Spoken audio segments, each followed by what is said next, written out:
Chapter 16. Through the Trapdoor.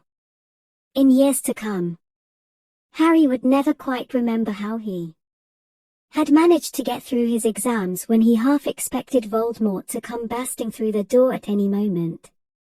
Yet the days crept by, and there could be no doubt that Fluffy was still alive and well behind the locked door. It was sweltering hot, especially in the large classroom where they did their written papers. They had been given special, new quills for the exams, which had been bewitched with an anti-cheating spell. They had practical exams as well. Professor Flitwick called them one by one into his class to see if they could make a pineapple tap dance across a desk. Professor McGonagall watched them turn a mouse into a snuff box. Points were given for how pretty the snuff box was, but taken away if it had whiskers.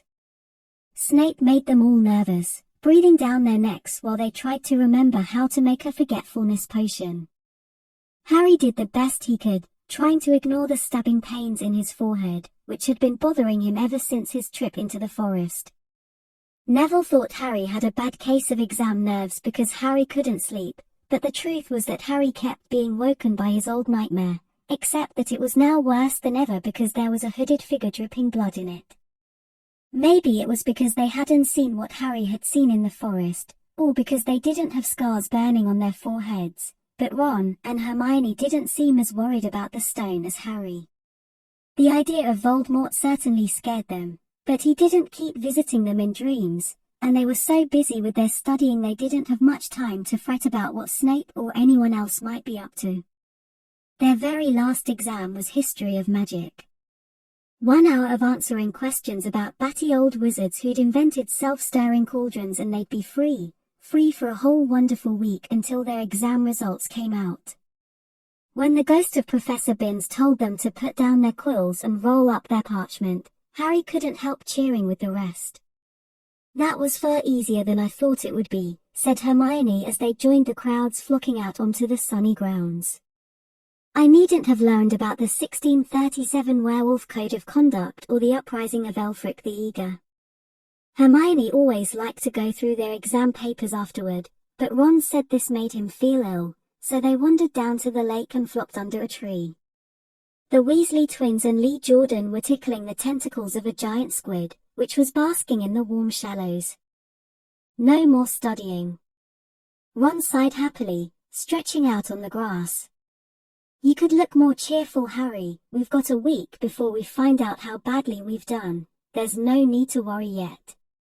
Harry was rubbing his forehead. "I wish I knew what this means," he burst out angrily. "My scar keeps hurting. It's happened before, but never as often as this." "Go to Madame Pomfrey," Hermione suggested. "I'm not ill," said Harry. "I think it's a warning. It means danger's coming." Ron couldn't get worked up, it was too hot. "Harry, relax, Hermione's right, the stone's safe as long as Dumbledore's around. Anyway, we've never had any proof Snape found out how to get past Fluffy.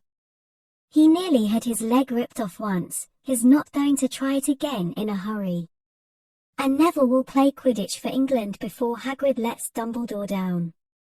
Harry nodded, but he couldn't shake off a lurking feeling that there was something he'd forgotten to do, something important. When he tried to explain this, Hermione said, "That's just the exams. I woke up last night and was halfway through my Transfiguration notes before I remembered we'd done that one." Harry was quite sure the unsettled feeling didn't have anything to do with work, though. He watched an owl flutter toward the school across the bright blue sky, a note clamped in its mouth. Hagrid was the only one who ever sent him letters. Hagrid would never betray Dumbledore. Hagrid would never tell anyone how to get past Fluffy, never, but... Harry suddenly jumped to his feet. "Where are you going?" said Ron sleepily. "I've just thought of something," said Harry. He had turned white. "We've got to go and see Hagrid, now." "Why?" panted Hermione, hurrying to keep up. "Don't you think it's a bit odd," said Harry, scrambling up the grassy slope, "that what Hagrid wants more than anything else is a dragon, and a stranger turns up who just happens to have an egg in his pocket?" How many people wander around with dragon eggs if it's against wizard law? Lucky they found Hagrid, don't you think? Why didn't I see it before? What are you talking about? Said Ron, but Harry, sprinting across the grounds toward the forest, didn't answer. Hagrid was sitting in an armchair outside his house. His trousers and sleeves were rolled up, and he was shelling peas into a large bowl. Hello, he said, smiling. Finished your exams? Got time for a drink? Yes, please, said Ron, but Harry cut him off. No, we're in a hurry, Hagrid. I've got to ask you something. You know that night you won Norbert? What did the stranger you were playing cards with look like?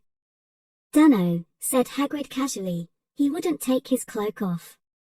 He saw the three of them look stunned and raised his eyebrows. It's not that unusual, get a lot of funny folk in the Hog's Head, that's the pub down in the village. Might have been a dragon dealer, mightn't he? I never saw his face, he kept his hood up. Harry sank down next to the bowl of peas. What did you talk to him about, Hagrid?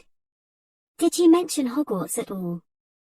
Might have come up, said Hagrid, frowning as he tried to remember. Yeah, he asked what I did, and I told him I was gamekeeper here. He asked a bit about the sort of creatures I look after, so I told him, and I said what I'd always really wanted was a dragon, and then... I can't remember too well, 'cause he kept buying me drinks. Let's see, then he said he had the dragon egg and we could play cards for it if I wanted, but he had to be sure I could handle it. He didn't want it to go to any old home. So I told him, after Fluffy, a dragon would be easy. And did he seem interested in Fluffy? Harry asked, trying to keep his voice calm. Well, yeah, how many three-headed dogs do ye meet, even around Hogwarts? So I told him, Fluff is a piece o' cake if ye know how to calm him down, just play him a bit o' music and he'll go straight off to sleep. Hagrid suddenly looked horrified. I shouldn't have told ye that, he blurted out. Forget I said it. Hey, where are ye going? Harry, Ron and Hermione didn't speak to each other at all until they came to a halt in the entrance hall, which seemed very cold and gloomy after the grounds. We've got to go to Dumbledore, said Harry. Hagrid told that stranger how to get past Fluffy, and it was either Snape or Voldemort under that cloak. It must have been easy, once he'd got Hagrid drunk. I just hope Dumbledore believes us. Firenze might back us up if Bane doesn't stop him. Where's Dumbledore's office? They looked around, as if hoping to see a sign pointing them in the right direction. They had never been told where Dumbledore lived, nor did they know anyone who had been sent to see him. We'll just have to, Harry began, but a voice suddenly rang across the hall. What are you three doing inside? It was Professor McGonagall, carrying a large pile of books. We want to see Professor Dumbledore, said Hermione, rather bravely. Harry and Ron thought. See Professor Dumbledore. Professor McGonagall repeated, as though this was a very fishy thing to want to do. Why? Harry swallowed. Now what? It's sort of secret, he said, but he wished at once he hadn't, because Professor McGonagall's nostrils flared. Professor Dumbledore left 10 minutes ago, she said coldly. He received an urgent owl from the Ministry of Magic and flew off for London at once. He's gone, said Harry frantically. Now? Professor Dumbledore is a very great wizard, Potter. He has many demands on his time. But this is important. Something you have to say is more important than the Ministry of Magic, Potter. Look, said Harry, throwing caution to the winds. Professor, it's about the Sorcerer's Stone. Whatever Professor McGonagall had expected, it wasn't that. The books she was carrying tumbled out of her arms, but she didn't pick them up. How do you know? She spluttered. Professor, I think I know that Snay. That someone's going to try and steal the stone. I've got to talk to Professor Dumbledore. She eyed him with a mixture of shock and suspicion. Professor Dumbledore will be back tomorrow, she said finally. I don't know how you found out about the stone, but rest assured, no one can possibly steal it, it's too well protected. But Professor Potter, I know what I'm talking about, she said shortly. She bent down and gathered up the fallen books. I suggest you all go back outside and enjoy the sunshine. But they didn't. It's tonight, said Harry, once he was sure Professor McGonagall was out of earshot. Snape's going through the trapdoor tonight. He's found out everything he needs, and now has got Dumbledore out of the way. He sent that note. I bet the Ministry of Magic will get a real shock when Dumbledore turns up. But what can we? Hermione gasped. Harry and Ron wheeled round. Snape was standing there. Good afternoon, he said smoothly. They stared at him. You shouldn't be inside on a day like this, he said, with an odd, twisted smile. We were. Harry began, without any idea what he was going to say. You want to be more careful, said Snape. Hanging around like this, people will think you're up to something. And Gryffindor really can't afford to lose any more points, can it? Harry flushed. They turned to go outside, but Snape called them back. Be warned, Potter, any more nighttime wanderings and I will personally make sure you are expelled. Good day to you. He strode off in the direction of the staff room. Out on the stone steps, Harry turned to the others. Right, here's what we've got to do, he whispered urgently. One of us has got to keep an eye on Snape, wait outside the staff room and follow him if he leaves it. Hermione, you'd better do that. Why me? It's obvious, said Ron. You can pretend to be waiting for Professor Flitwick, you know. He put on a high voice. Oh, Professor Flitwick, I'm so worried, I think I got question 14B wrong. Oh, shut up, said Hermione, but she agreed to go and watch out for Snape. And we'd better stay outside the third-floor corridor, Harry told Ron. Come on. But that part of the plan didn't work. No sooner had they reached the door separating Fluffy from the rest of the school than Professor McGonagall turned up again, and this time, she lost her temper. I suppose you think you're harder to get past than a pack of enchantments, she stormed. Enough of this nonsense. If I hear you've come anywhere near here again, I'll take another 50 points from Gryffindor. Yes, Weasley, from my own house. Harry and Ron went back to the common room. Harry had just said, at least Hermione's on Snape's tail, when the portrait of the fat lady swung open and Hermione came in. I'm sorry, Harry, she wailed. Snape came out and asked me what I was doing, so I said I was waiting for Flitwick, and Snape went to get him, and I've only just got away. I don't know where Snape went. Well, that's it then, isn't it? Harry said. The other two stared at him. He was pale and his eyes were glittering. I'm going out of here tonight and I'm going to try and get to the stone first. You're mad, said Ron. You can't, said Hermione, after what McGonagall and Snape have said. You'll be expelled. So what? Harry shouted. Don't you understand? If Snape gets hold of the stone, Voldemort's coming back. Haven't you heard what it was like when he was trying to take over? There won't be any Hogwarts to get expelled from. He'll flatten it, or turn it into a school for the dark arts.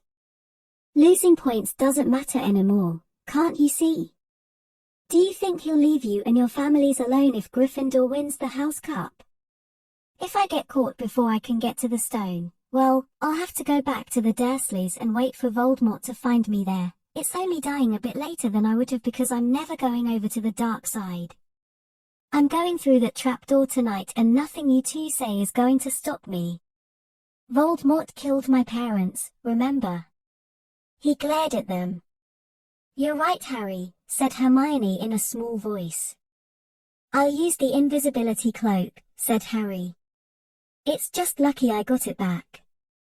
But will it cover all three of us, said Ron. All three of us. Oh, come off it, you don't think we'd let you go alone? Of course not, said Hermione briskly. How do you think you'd get to the stone without us? I'd better go and look through my books, there might be something useful. But if we get caught, you two will be expelled too. Not if I can help it, said Hermione grimly. Flitwick told me in secret that I got 112% on his exam. They're not throwing me out after that. After dinner the three of them sat nervously apart in the common room. Nobody bothered them, none of the Gryffindors had anything to say to Harry anymore, after all. This was the first night he hadn't been upset by it. Hermione was skimming through all her notes, hoping to come across one of the enchantments they were about to try to break. Harry and Ron didn't talk much. Both of them were thinking about what they were about to do. Slowly, the room emptied as people drifted off to bed. Better get the cloak, Ron muttered, as Lee Jordan finally left, stretching and yawning. Harry ran upstairs to their dark dormitory. He pulled out the cloak and then his eyes fell on the flute Hagrid had given him for Christmas. He pocketed it to use on Fluffy, he didn't feel much like singing. He ran back down to the common room. We'd better put the cloak on here, and make sure it covers all three of us, if Filch spots one of our feet wandering along on its own. What are you doing? Said a voice from the corner of the room. Neville appeared from behind an armchair, clutching Trevor the Toad, who looked as though he'd been making another bid for freedom. Nothing, Neville, nothing, said Harry, hurriedly putting the cloak behind his back. Neville stared at their guilty faces. You're going out again, he said. No, no, no, said Hermione. No, we're not. Why don't you go to bed, Neville? Harry looked at the grandfather clock by the door. They couldn't afford to waste any more time, Snape might even now be playing Fluffy to sleep. You can't go out, said Neville, you'll be caught again. Gryffindor will be in even more trouble. You don't understand, said Harry, this is important. But Neville was clearly steeling himself to do something desperate. I won't let you do it, he said, hurrying to stand in front of the portrait hole. I'll fight you.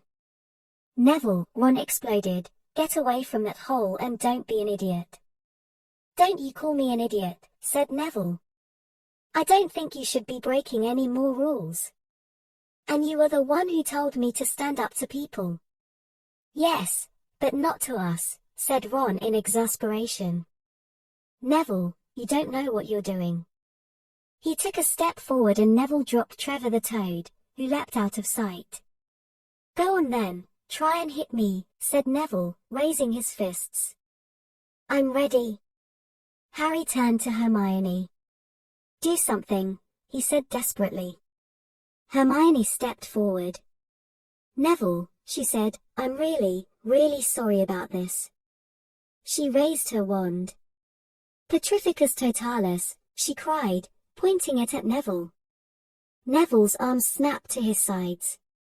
His legs sprang together.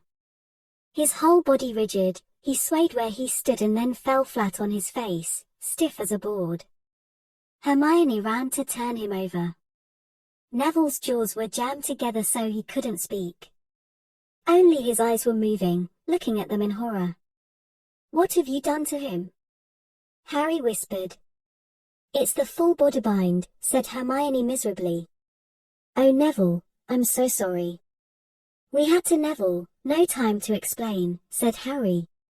You'll understand later Neville, said Ron as they stepped over him and pulled on the invisibility cloak. But leaving Neville lying motionless on the floor didn't feel like a very good omen. In their nervous state, every statue's shadow looked like Filch, every distant breath of wind sounded like Peeves swooping down on them. At the foot of the first set of stairs, they spotted Mrs. Norris skulking near the top. Oh, let's kick her, just this once, Ron whispered in Harry's car, but Harry shook his head. As they climbed carefully around her, Mrs. Norris turned her lamp-like eyes on them, but didn't do anything. They didn't meet anyone else until they reached the staircase up to the third floor. Peeves was bobbing halfway up, loosening the carpet so that people would trip. "Who's there?" he said suddenly as they climbed toward him. He narrowed his wicked black eyes. "Know you're there, even if I can't see you. Are you galley or ghosty or wee student beastie?" He rose up in the air and floated there, squinting at them. "Should call Filch. I should. If something's creeping around unseen." Harry had a sudden idea. "Peeves," he said, in a hoarse whisper, "the bloody Baron has his own reasons for being invisible." Peeves almost fell out of the air in shock. He caught himself in time and hovered about a foot off the stairs. "So sorry, your bloodiness, Mr. Baron, sir," he said greasily. My mistake, I didn't see you, of course I didn't, you're invisible. Forgive old Peevesy his little joke, sir." "I have business here, Peeves," croaked Harry. "Stay away from this place tonight." "I will, sir, I most certainly will," said Peeves, rising up in the air again. "Hope your business goes well, Baron. I'll not bother you." And he scooted off. "Brilliant, Harry," whispered Ron. A few seconds later, they were there, outside the third-floor corridor, and the door was already ajar. "Well, there you are," Harry said quietly. "Snape's already got past Fluffy."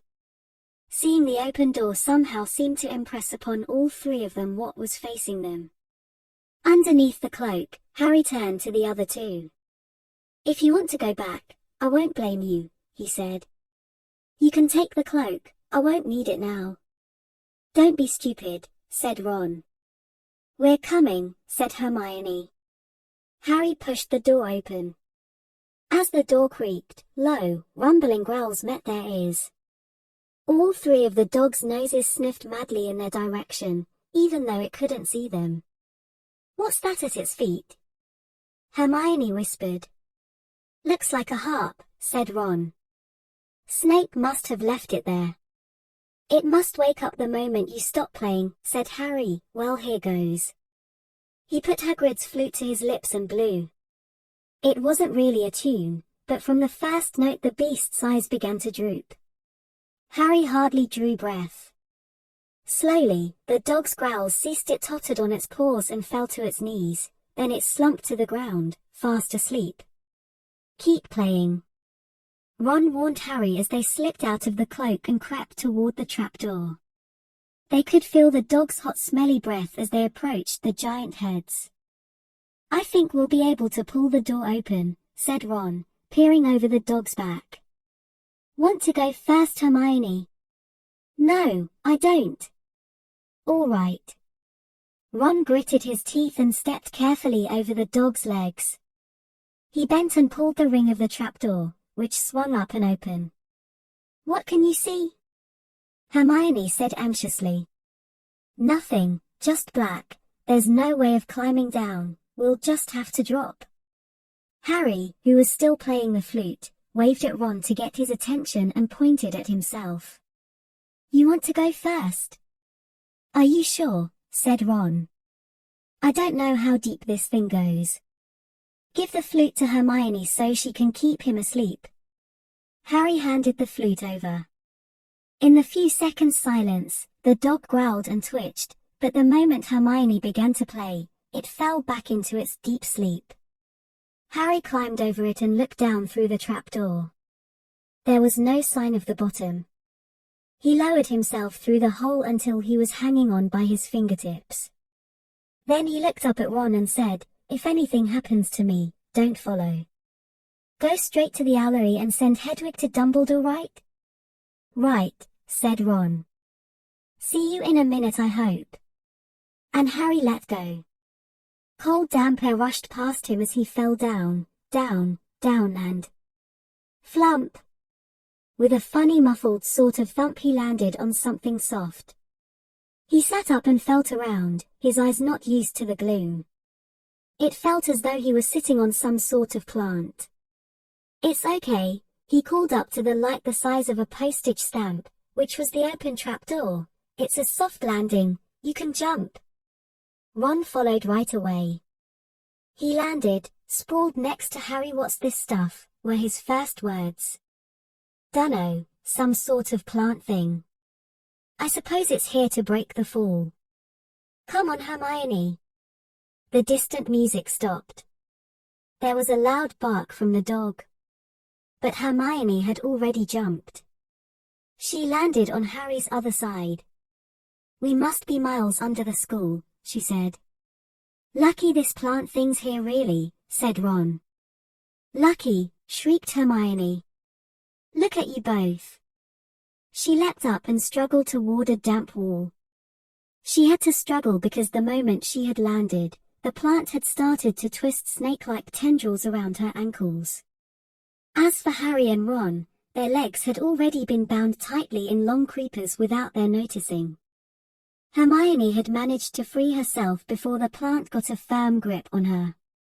Now she watched in horror as the two boys fought to pull the plant off them, but the more they strained against it, the tighter and faster the plant wound around them. "Stop moving," Hermione ordered them. "I know what this is, it's Devil's Snare."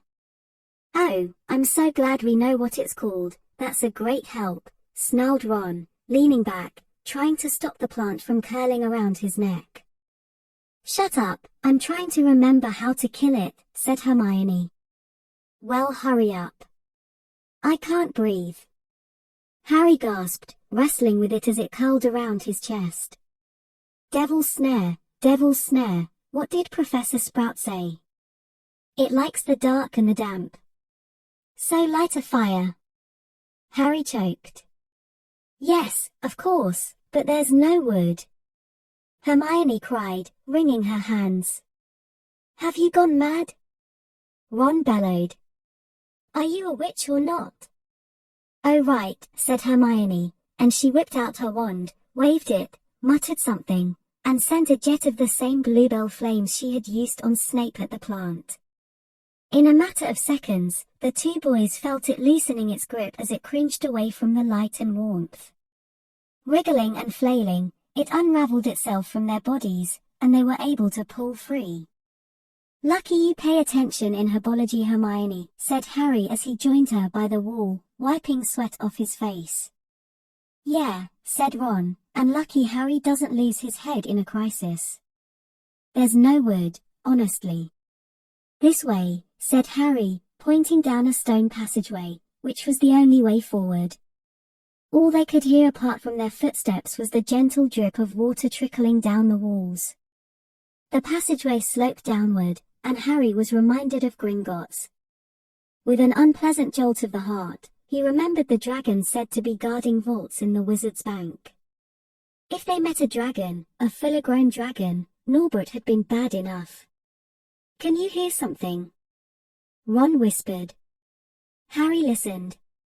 A soft rustling and clinking seemed to be coming from up ahead.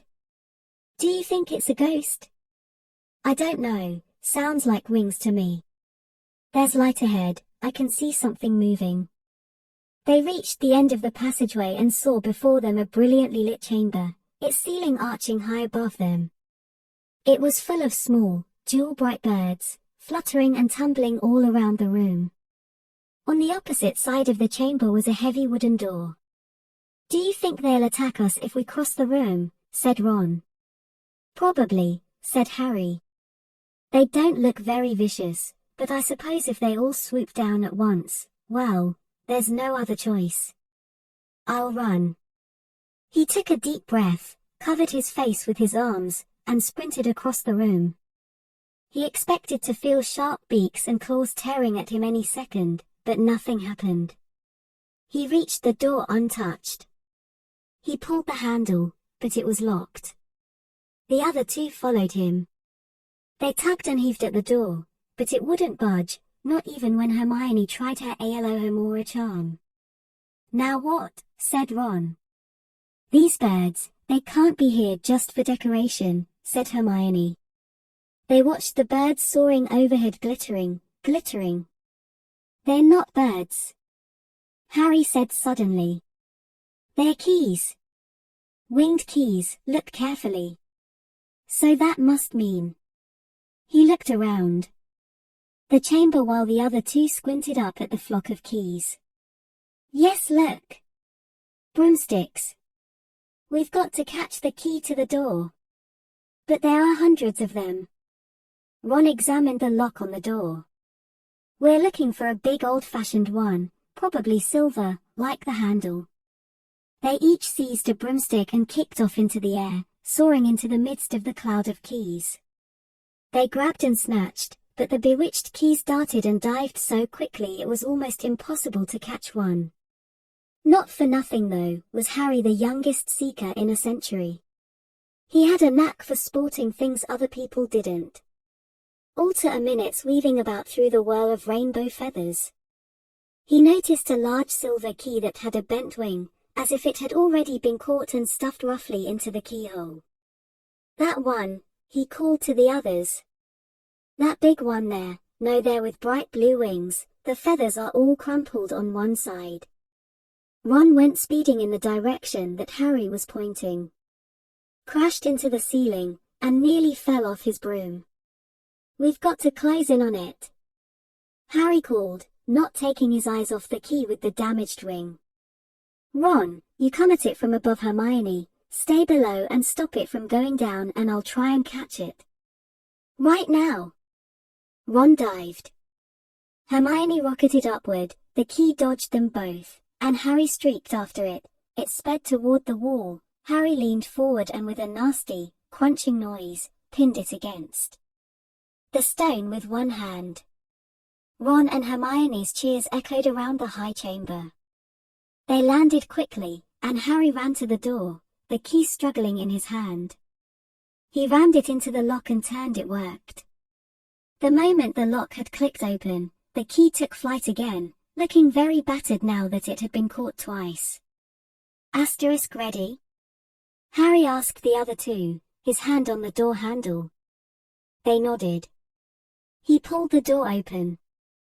The next chamber was so dark they couldn't see anything at all.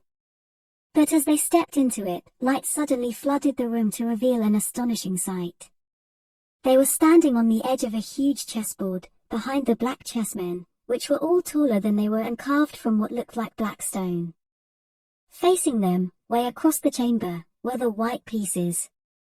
Harry, Ron, and Hermione shivered slightly. The towering white chessmen had no faces. Now what do we do? Harry whispered. It's obvious, isn't it? Said Ron. We've got to play our way across the room. Behind the white pieces they could see another door. How? Said Hermione nervously. I think, said Ron, we're going to have to be chessmen. He walked up to a black knight and put his hand out to touch the knight's horse. At once, the stone sprang to life. The horse pawed the ground and the knight turned his helmeted head to look down at Ron. Do we, have to join you to get across? The Black Knight nodded. Ron turned to the other two. Asterisk, this needs thinking about. He said. I suppose we've got to take the place of 3 of the black pieces. Harry and Hermione stayed quiet, watching Ron think. Finally he said, now, don't be offended or anything, but neither of you are that good at chess. We're not offended, said Harry quickly. Just tell us what to do. Asterisk, well, Harry, you take the place of that bishop, and Hermione, you go next to him instead of that castle. What about you? I'm going to be a knight, said Ron. The chessmen seemed to have been listening, because at these words a knight, a bishop, and a castle turned their backs on the white pieces and walked off the board, leaving 3 empty squares that Harry, Ron, and Hermione took. White always plays first in chess, said Ron, peering across the board. Yes, look. A white pawn had moved forward 2 squares. Ron started to direct the black pieces. They moved silently wherever he sent them. Harry's knees were trembling. What if they lost? Harry moved diagonally 4 squares to the right. Their first real shock came when their other knight was taken. The white queen smashed him to the floor and dragged him off the board, where he lay quite still, face down. Had to let that happen, said Ron, looking shaken. Leaves you free to take that bishop, Hermione, go on. Every time one of their men was lost, the white pieces showed no mercy. Soon there was a huddle of limp black players slumped along the wall. Twice, Ron only just noticed in time that Harry and Hermione were in danger. He himself darted around the board, taking almost as many white pieces as they had lost black ones. "We're nearly there," he muttered suddenly. Let me think. The White Queen turned her blank face toward him. "Yes," said Ron softly, "it's the only way. I've got to be taken." "No!" Harry and Hermione shouted. "That's chess," snapped Ron. "You've got to make some sacrifices. I take one step forward and she'll take me that leaves you free to checkmate the King, Harry. But, do you want to stop Snape or not?" "Ron. Look, if you don't hurry up, he'll already have the stone." There was no alternative. "Ready?" Ron called, his face pale but determined. "Here I go now, don't hang around once you've won." He stepped forward, and the White Queen pounced. She struck Ron hard across the head with her stone arm, and he crashed to the floor. Hermione screamed but stayed on her square. The White Queen dragged Ron to one side. He looked as if he'd been knocked out. Shaking, Harry moved 3 spaces to the left. The White King took off his crown and threw it at Harry's feet. They had won. The chessmen parted and bowed, leaving the door ahead dear. With one last desperate look back at Ron, Harry and Hermione charged through the door and up the next passageway. "What if He'll be all right," said Harry, trying to convince himself. "What do you reckon's next?" "We've had sprouts, that was the devil's snare. Flitwick must have put charms on the keys. McGonagall transfigured the chessmen to make them alive. That leaves Quirrell's spell, and Snape's." They had reached another door. "All right," Harry whispered. "Go on." Harry pushed it open. A disgusting smell filled their nostrils, making both of them pull their robes up over their noses. Eyes watering, they saw, flat on the floor in front of them, a troll even larger than the one they had tackled, out cold with a bloody lump on its head. "I'm glad we didn't have to fight that one," Harry whispered as they stepped carefully over one of its massive legs. "Come on, I can't breathe." He pulled open the next door, both of them hardly daring to look at what came next, but there was nothing very frightening in here, just a table with 7 differently shaped bottles standing on it in a line. "Snape's," said Harry. "What do we have to do?" They stepped over the threshold, and immediately a fire sprang up behind them in the doorway.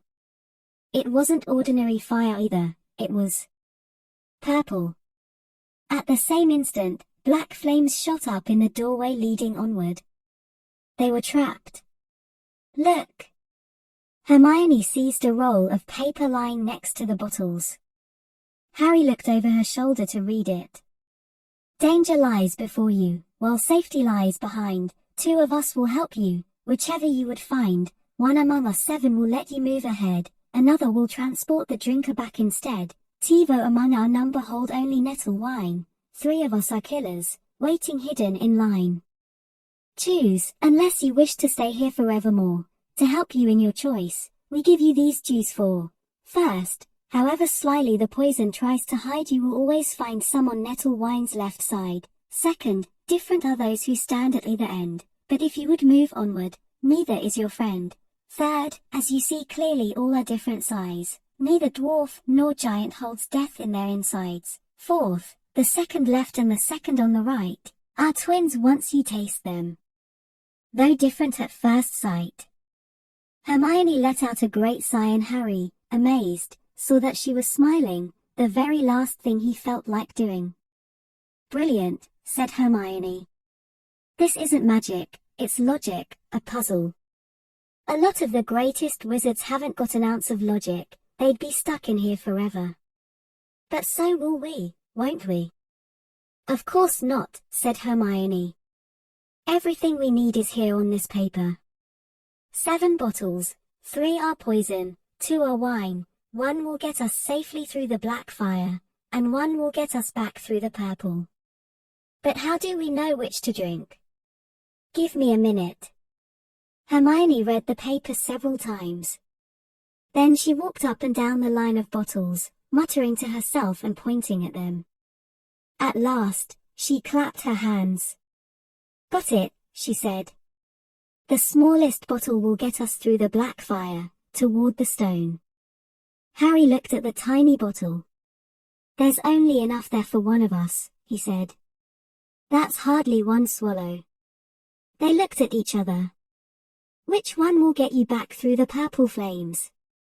Hermione pointed at a rounded bottle at the right end of the line. You drink that, said Harry. No, listen, get back and get Ron. Grab brooms from the flying key room, they'll get you out of the trapdoor and past Fluffy. Go straight to the owlery and send Hedwig to Dumbledore, we need him. I might be able to hold Snape off for a while, but I'm no match for him, really. But Harry, what if you know who's with him? Well, I was lucky once, wasn't I, said Harry, pointing at his scar. I might get lucky again. Hermione's lip trembled, and she suddenly dashed at Harry and threw her arms around him. Hermione! Harry, you're a great wizard, you know. I'm not as good as you, said Harry, very embarrassed, as she let go of him. Me, said Hermione. Books. And cleverness. There are more important things, friendship and bravery, and oh Harry, be careful. You drink first, said Harry. You are sure which is which, aren't you? Positive, said Hermione. She took a long drink from the round bottle at the end, and shuddered. It's not poison, said Harry anxiously. No, but it's like ice. Quick, go, before it wears off. Good luck, take care. Go. Hermione turned and walked straight through the purple fire. Harry took a deep breath and picked up the smallest bottle. He turned to face the black flames. Here I come, he said, and he drained the little bottle in one gulp. It was indeed as though ice was flooding his body. He put the bottle down and walked forward. He braced himself, saw the black flames licking his body, but couldn't feel them for a moment. He could see nothing but dark fire. Then he was on the other side, in the last chamber. There was already someone there, but it wasn't Snape. It wasn't even Voldemort.